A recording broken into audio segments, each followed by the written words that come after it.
When I was 12 years old, I believed saving money was the most important rule of life. Every coin mattered to me. I kept a small blue metal box under my bed, and every time I received pocket money, I dropped it inside with pride. I counted my savings every night and dreamed of becoming rich one day. My grandfather watched all of this quietly. He was a simple man with deep wrinkles on his face and calm eyes that seemed to understand the world better than any book. He woke up before sunrise, worked in his small workshop repairing tools, and returned home before sunset. He never rushed, never complained, and never talked much about money. One evening, as I sat on the floor counting my coins, my grandfather sat beside me. "You love money a lot," he said gently. "I'm saving it," I replied proudly. "If I save enough, I'll never be poor." He smiled, but not in agreement. It was a thoughtful smile. Then he said something that shocked me. "Never save money." I stared at him in disbelief.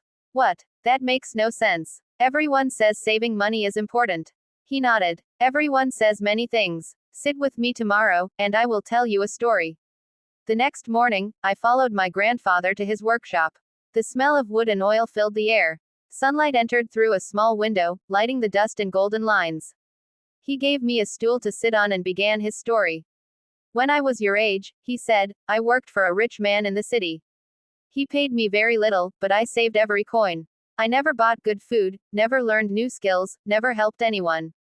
I only saved." I listened carefully. "One day," he continued, "the factory closed. The rich man left the city, and I lost my job. I had some savings, but no skills, no connections, and no confidence. My money slowly disappeared, and I became afraid." "Afraid of what?" I asked. "Afraid of life," he replied. "Afraid to try, afraid to fail, afraid to start again." He picked up a broken hammer and began fixing it while talking.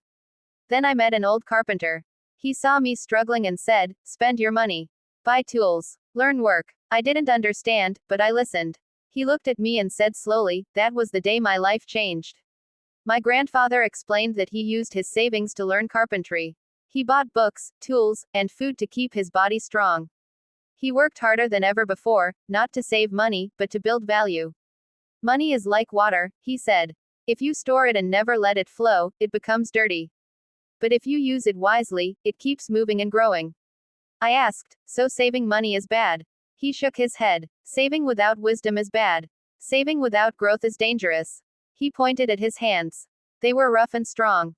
"These hands are my real savings," he said. "My skills are my bank. My discipline is my interest." That day, a customer came to the workshop with a broken plow. My grandfather fixed it with care and patience. The customer paid him and thanked him with respect. I noticed something important. People trusted my grandfather. They valued him. On the way home, I asked, "Grandfather, are you rich?" He laughed softly. "What do you think? You don't have a big house or a car," I said honestly. He nodded. "True. But I have work. I have peace. I have wisdom. I am never afraid of tomorrow." As years passed, I grew older, but my grandfather's lesson stayed with me. I went to school, then college. Many of my friends chased quick money. Some saved every rupee but never learned new skills. Some were afraid to take risks. I remembered my grandfather's words. Instead of only saving money, I invested in learning. I bought books, took courses, and spent time improving my communication and skills. Sometimes my bank balance was low, but my confidence was high. When I failed, I learned. When I struggled, I adapted. When opportunities came, I was ready. One day, after I got my first good job, I visited my grandfather. He was sitting under a tree, watching birds. "I think I understand now," I told him. He looked at me, waiting. "Money should be used to grow yourself," I said. "Not to hide from life."